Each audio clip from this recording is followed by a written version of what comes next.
The presentation today talks about social housing. It's a very vast subject. So before we delve into all the details, I want to clarify that this presentation is not about site or how to go about site. This is not about what about neighborhoods, and it's not going to talk about build form. These are some of the things which you will definitely come across through your various studies and references. So this presentation essentially talks about 5 aspects. I'll just cover them up. The first is adding uniqueness with value. This is a lens that you can evaluate various projects, that how we can add uniqueness to a project, and that is how we can add value when it comes to social housing. The other aspect is balancing the loading. That is, what is the additional area that you are giving over and above the built-up area, built-up area statement and the carpet area statement in the as per the FAR. And other than that, what you can give, and vis-a-vis that, what is cost vis-a-vis benefit. This evaluation has to be there in place for a successful social housing project. Next is creating more choices with less efforts. I think this is the area which should be of interest to all the students who are attending this webinar today.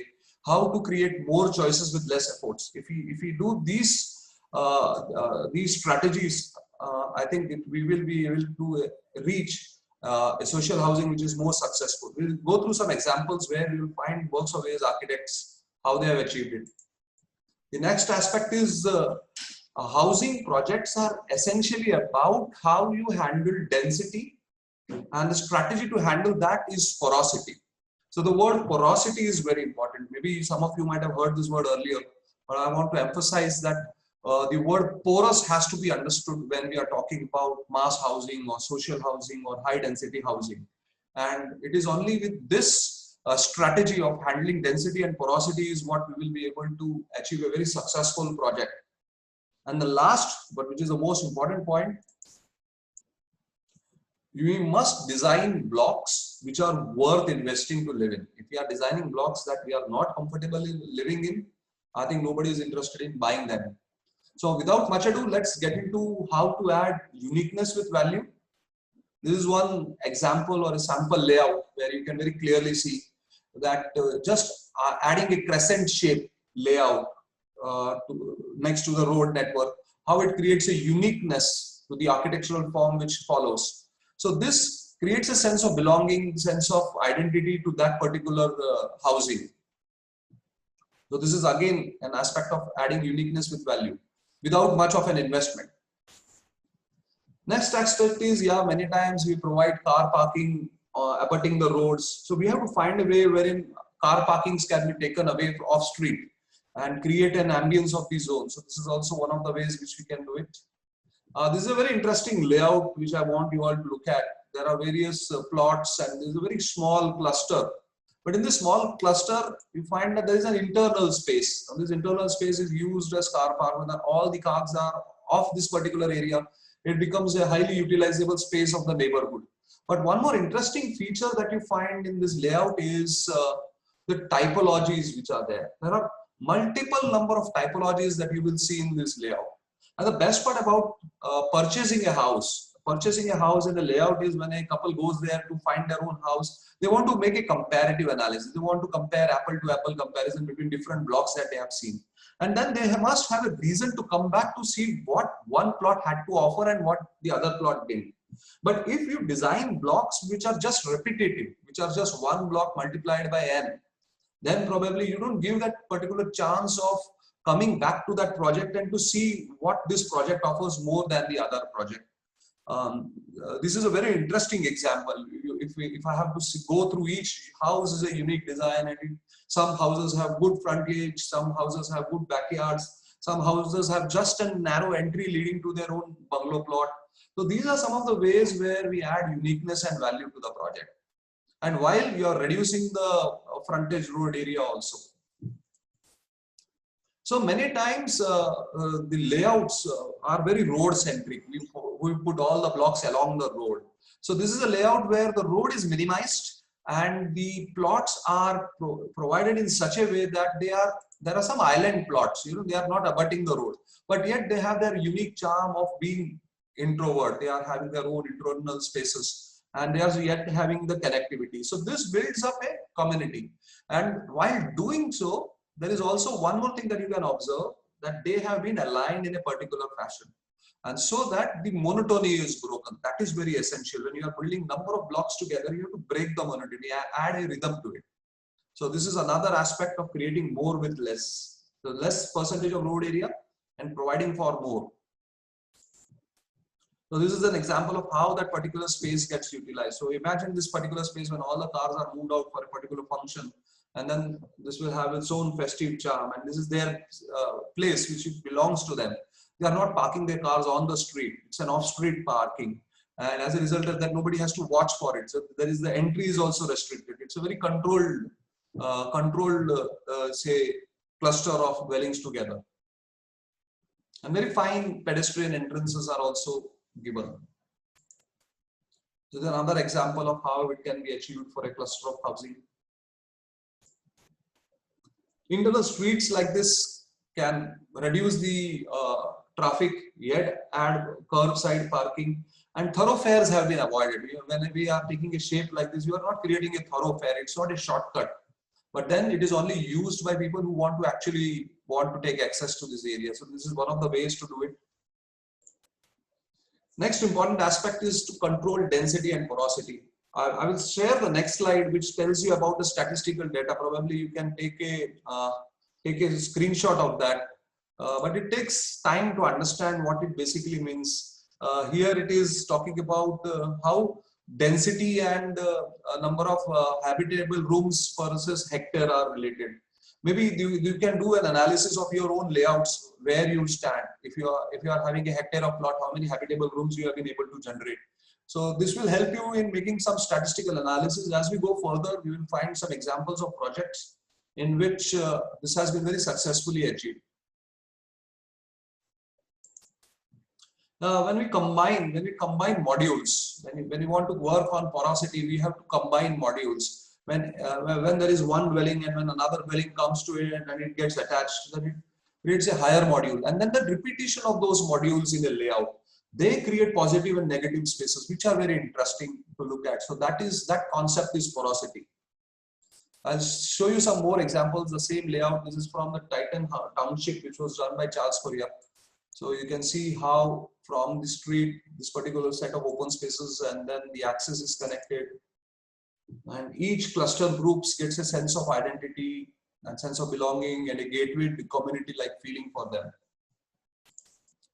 This is a very interesting project, not very well known, but the layout, it's a staff quarters, and the best part about this layout comes next. When you look at the plan, it looks a bit complicated. You cannot decide whether it is a symmetrical layout, where is the main entrance of the house located. It's a very complex arrangement, but this complexity is done with a purpose. I'll just share. You'll be surprised to see that these two dwellings are symmetrical, but the manner in which they have been combined is very interesting. And the idea is both the owners must not see each other. So even if the dwellings are touching each other in a layout, they both are enjoying independent properties. Same is the case with the next example. And the best part is there is also a first floor to this.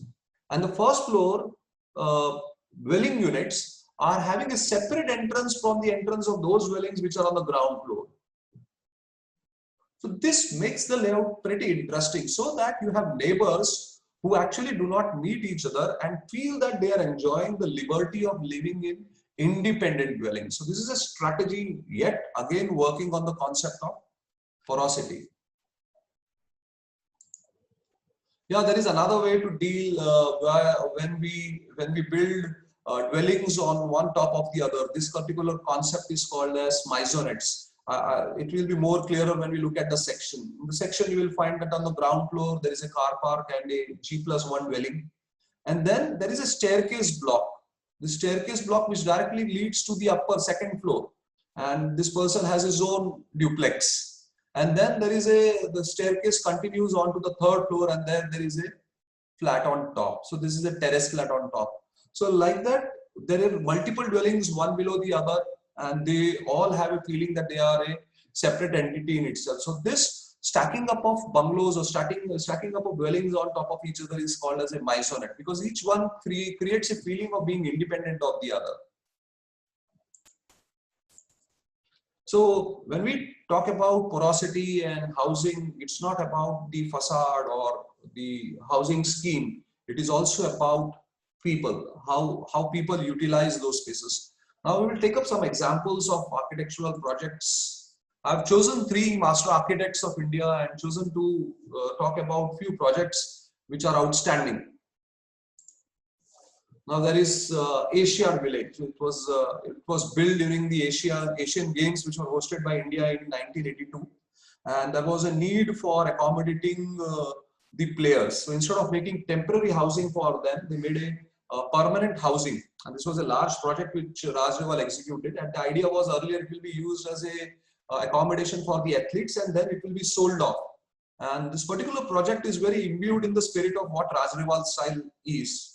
There is a lot of Jaisalmer architecture in his design, and he calls this mohalla planning. Again, you can check this particular project for the skyline. I purposely painted it blue so that you can get an idea of what is the role of skyline and the concept of porosity.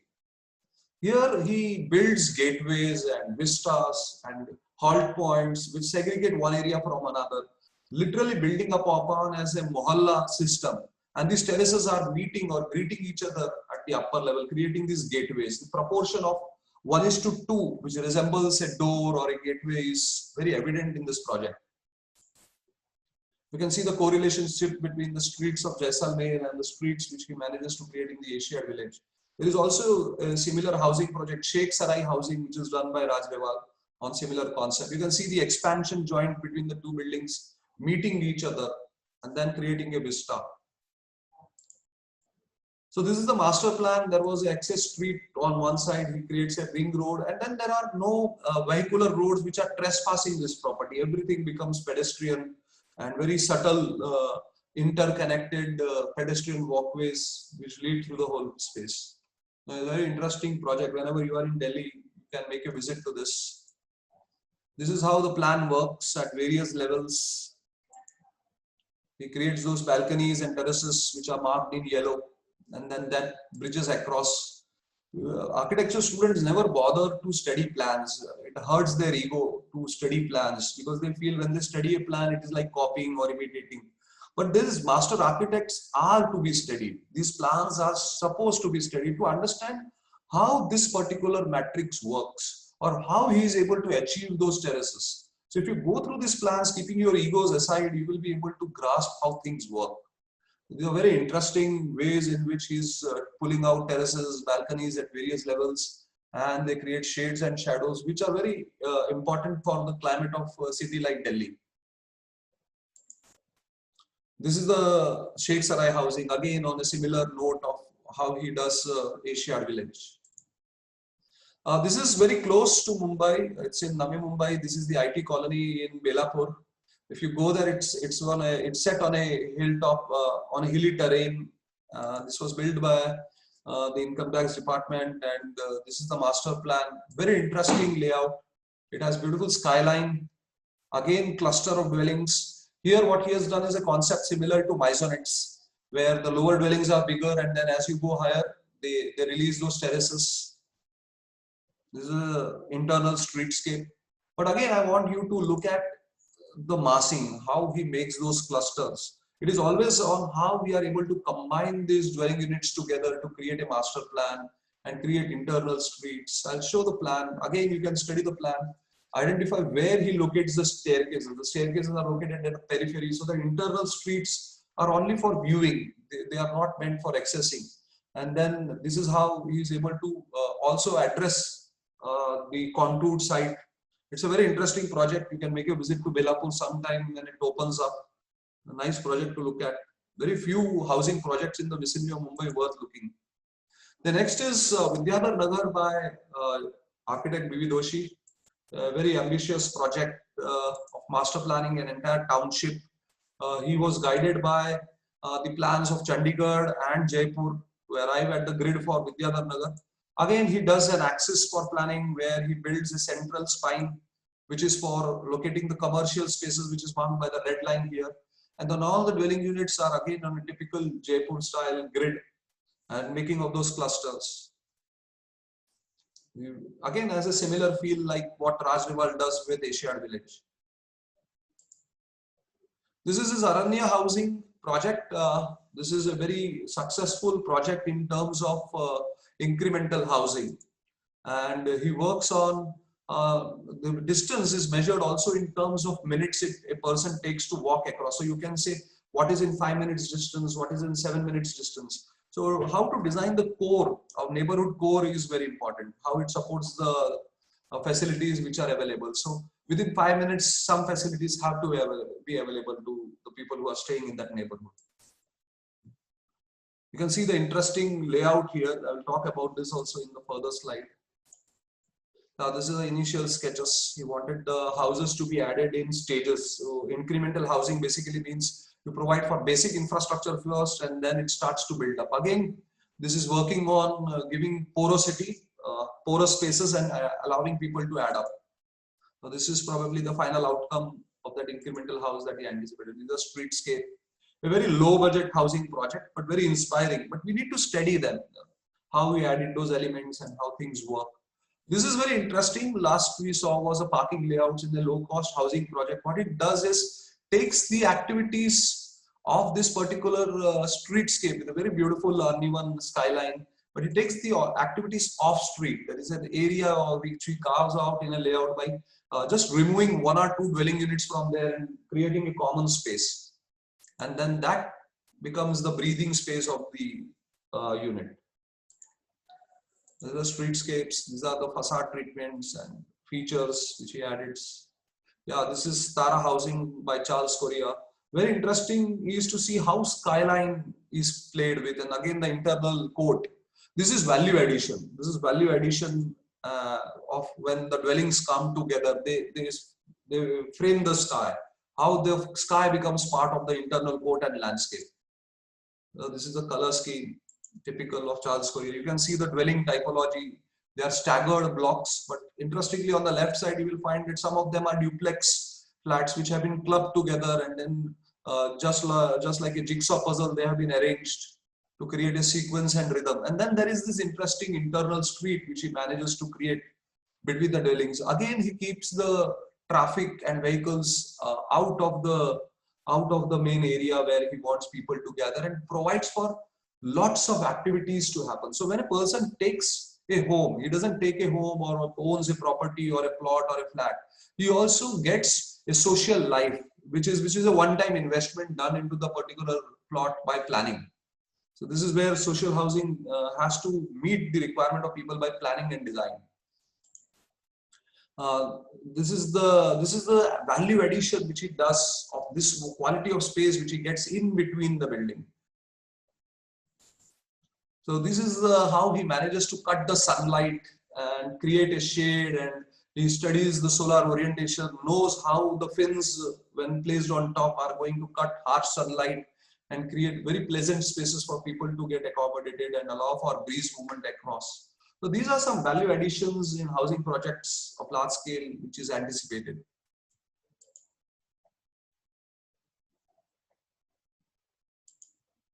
Now this is the typical block. Now we will look at some of the international architects and their works as sources of inspiration.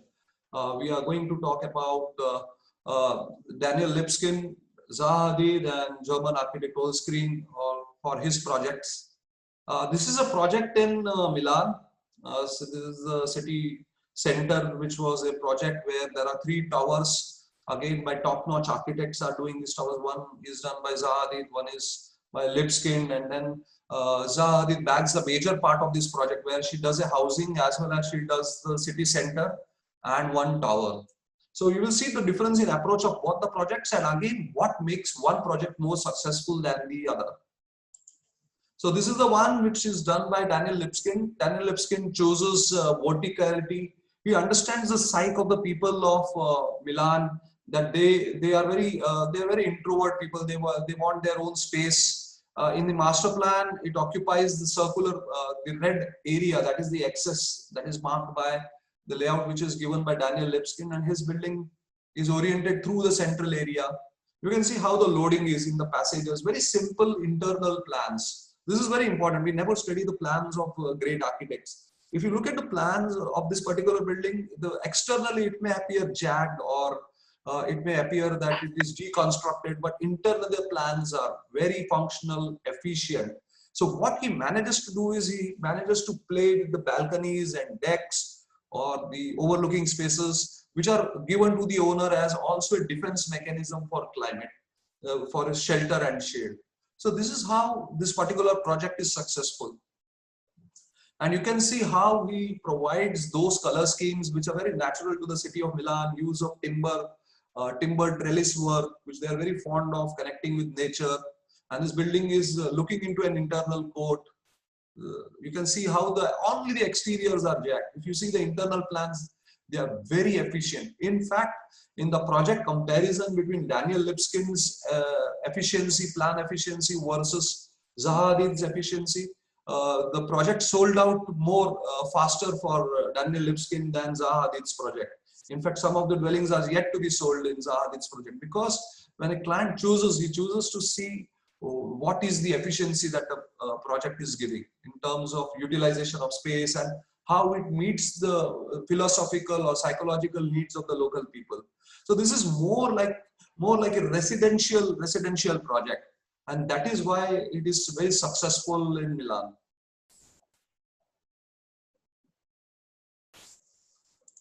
So go on to the next. Yeah, this is the construction. In terms of construction, international architects also follow the same construction practices which are available even in our city today, and most of the towers are built in that particular fashion. So there is no rocket science behind it. Now we talk about Zaha Hadid's project. Zaha Hadid was having major chunk of stake in this particular project because she had a tower for herself, a city center, and then she was also doing a housing for this particular project.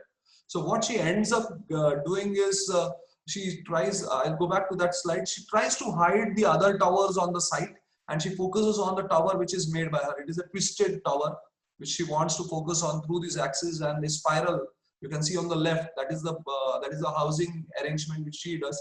So this is the axis which she has provided. And when she does this, she is using alien materials. She is again working on a very linear grid. But there are balconies which are long linear balconies, and they do not have that hierarchy or the spatial feature which Daniel is able to provide. So loading vis-a-vis utilization of space, Daniel Lipskin scores more in the project than Zaha Hadid does. There are some shared spaces which are additional burden on the built-up area factor. So this also was one of the shortcomings of the project. But then there is also a success to this.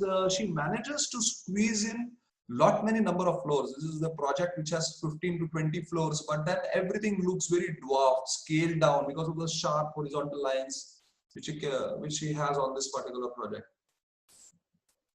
So these are the background project buildings which are very tall, but again it is dwarfed down in scale.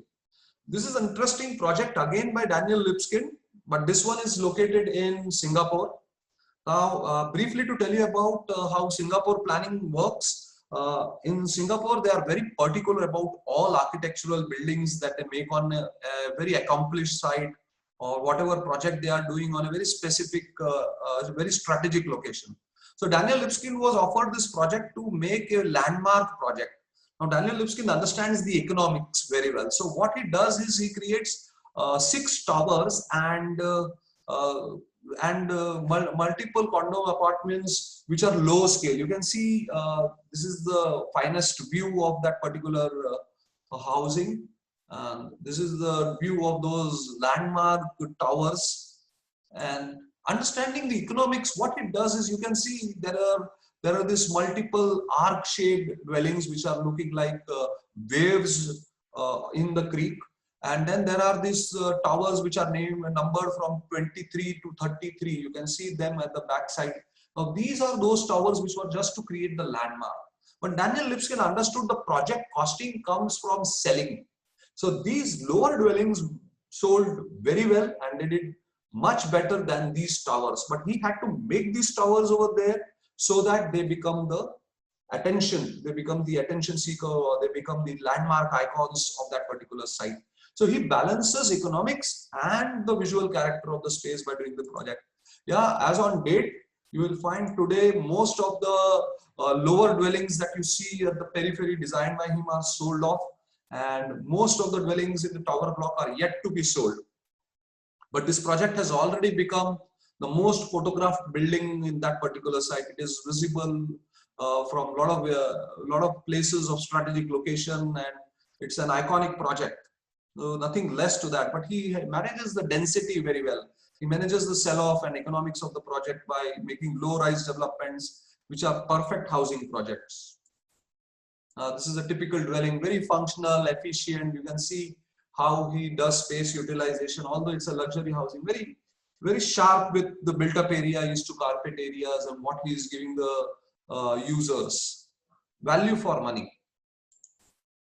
There is a path-breaking project very close to this particular site. This is done by Old Screen. He's a German architect, and you will find in this particular project, it is called interlaced housing. It's a large project. He wanted to achieve a huge density. Again, this is an example of how porosity and landmark is done. This is a path-breaking project. I will not be able to cover the entire scope, what he has been able to achieve. There is a TED Talk video which is available on YouTube. You can browse after the presentation is over and see him talk about this particular project. So this is something which is path-breaking and very unique. He uses a grid of an hexagon. The whole idea is, instead of making huge towers, he starts to put them on a horizontal plane, just like building blocks, placing them one over the other. This is how he is able to achieve the dynamics of the project. It's a huge tower. They are not small, but then they are broken down into multiple compartments. So there is a very strong structural thinking as well as planning, very basic planning. Now, this is his blocks. You can see how these blocks are probably placed. There is another graphic that I'll be able to share here. In this, you will see that the lower floors are arranged in this manner, and then the upper floors are laid over to superimpose. But when he is doing the superimposition, the structural system is in place. He knows where to place the staircase blocks at the junctions and how the internal planning has to be managed. So not losing the focus on the quality of space and what more is added to the project. Again, a very successful example of value addition with optimal utilization of space, addressing the concept of porosity, and yet serving to the habitants value for money. So this is how the project looks like. These are the various plans, and you will find that he offers all the different typologies also. It's not that one block is made and repeated all over. On the floor plates, there are variations. Project cost is very important. People come with different budget ideas. They may come from, in Indian currency, let's say 20 lakhs to 80 lakhs, or from 80 lakhs to 3 crores. But they all must know what they are getting as a value for money. So there is all typologies from A to H. So these typologies are very important. What is the typology that is being offered? What is the strategic location that they are enjoying? And what is the value for money that they are going to pay for? So this is the typical plan. We can just evaluate how it works. He achieves light ventilation through these passages. There is a staircase, lift, and also structurally, you can see he uses this hexagonal grid. There is a very strong, robust set of structural columns which are in place. But you see the functional planning. It's a very efficient functional plan. A lot of times we waste a lot of energy only on creating a very beautiful looking, organized or geometric patterns of plans. But then in the third dimension, it may not happen at all. And then we compromise so much on spaces. So here is a project which doesn't do anything of that sort, yet becomes very successful because of pragmatic thinking and giving the client what they actually need.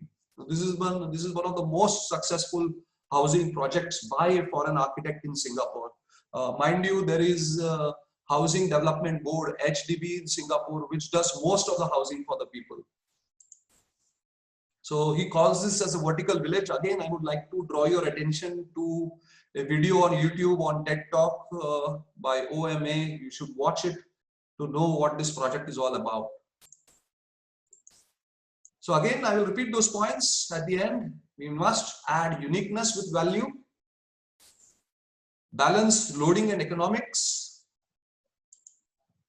create more choices with less efforts, deal density and porosity, and above all, ensure design only worth investing is what people will invest in, not everything. I think we come to the end of this presentation here.